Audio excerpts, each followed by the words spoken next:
बिस्मिल्लाहिर्रहमानिर्रहीम। मुबश्शिर अहमद हाज़िर खिदमत है। आज दोस्तों मैं जिस मौजू पे बात करना चाह रहा हूँ वो कोई अनोखा मौजू नहीं है, बल्कि तमाम वालिदैन की ये ख्वाहिश है कि उनके बच्चे बड़े गैर मामूली काबिलियत से मुज़य्यन हों और ज़िंदगी में कारहाय नुमायाँ सर अंजाम दें। उनके बच्चे अरफ़ा करीम बने, उनके बच्चे ज़ैदान हामिद बने, या कोई और ऐसी शख्सियत बने जो बिल्कुल मुनफ़रिद हो और बहुत कम उम्री में वो अपने आप को मनवा ले। तो सवाल ये पैदा होता है कि ऐसा अगर मुमकिन है तो कैसे कैसे मुमकिन है? ज़ैदान हामिद और अरफ़ा करीम के वालिदैन में ऐसी क्या ख़ास बात थी कि उनके बच्चे इतने ज़हीन और इतने काबिल बने, या उनके बच्चों के में ऐसी कौन-सी खूबी थी कि जिसकी वजह से वो बच्चे आम बच्चों से बहुत ज़्यादा मुमताज़ रह गए?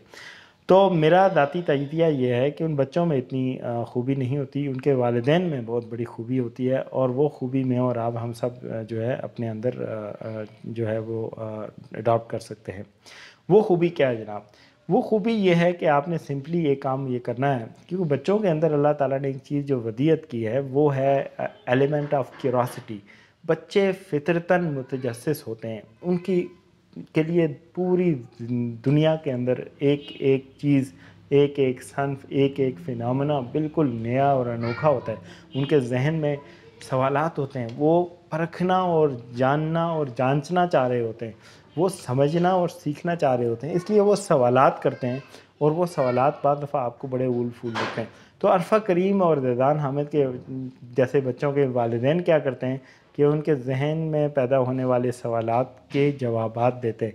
उनको किसी भी मौके पे स्नब नहीं करते कि बेटा नहीं, चुप कर जाओ, तुमने मेरे कान खा लिए, हर वक्त तुम क्यों और कैसे करते रहते हो, ऐसे मत करो।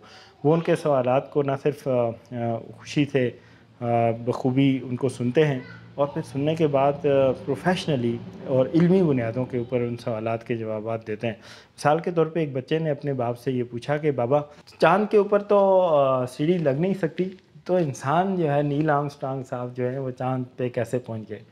तो उसके बाप ने उस बच्चे का तमस्खुर नहीं उड़ाया और ना ही उसको स्नब किया कि बेटा चुप कर जाओ, फ़ुज़ूल किस्म के सवाल करते रहते हो, ऐसे मेरा दिमाग खाते रहते हो, हर वक्त क्यों और कैसे की रट लगाई हुई है। उसने ऐसा कुछ भी नहीं किया। उसने अपने बच्चे को बताया कि इंसान का ख्वाब था हमेशा हवा में उड़ने का।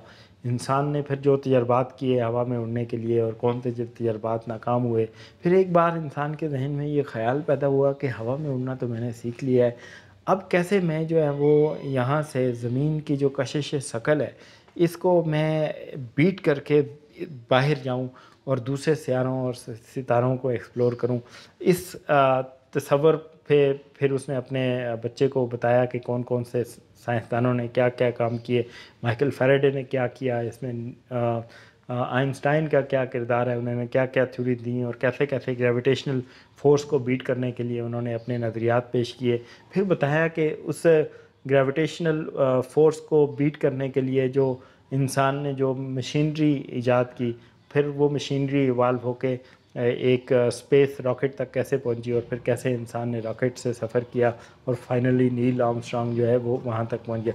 तो जब वालिदैन इस तरह इल्मी अंदाज में अपने बच्चों के ज़हन में उठने वाले सवालात के जवाबात देंगे, तो यकीन जाने कि कोई ऐसा गोशा नहीं है जिसमें आपके बच्चे डेवलप नहीं होंगे।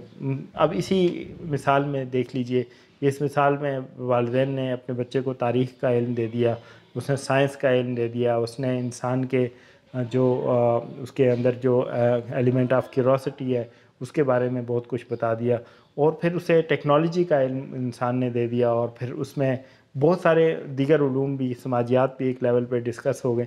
जब इस तरह से जब अब बच्चे के जो पेरेंट्स हैं वो अपने बच्चों को इस लेवल पे जाके जब उनके ज़हन में पैदा होने वाले सवालात के जवाबात देंगे, और इस तरह से उनकी ज़हानत की आबियारी करेंगे, तो ये मुमकिन नहीं कि उनकी मुख्तलिफ़ ज़हानतें डेवलप ना हों। उनका आईक्यू, उनका इमोशनल कोशेंट, उनका स्पिरिचुअल कोशेंट, उनका एडवर्सरी कोशेंट, बहुत सारे कोशेंट्स डेवलप होते चले जाएंगे, जिसके नतीजे में वो बच्चा जो है वो आम बच्चा नहीं बनेगा, बल्कि वो अरफ़ा करीम बनेगा, या वो ज़ैद हामिद बनेगा।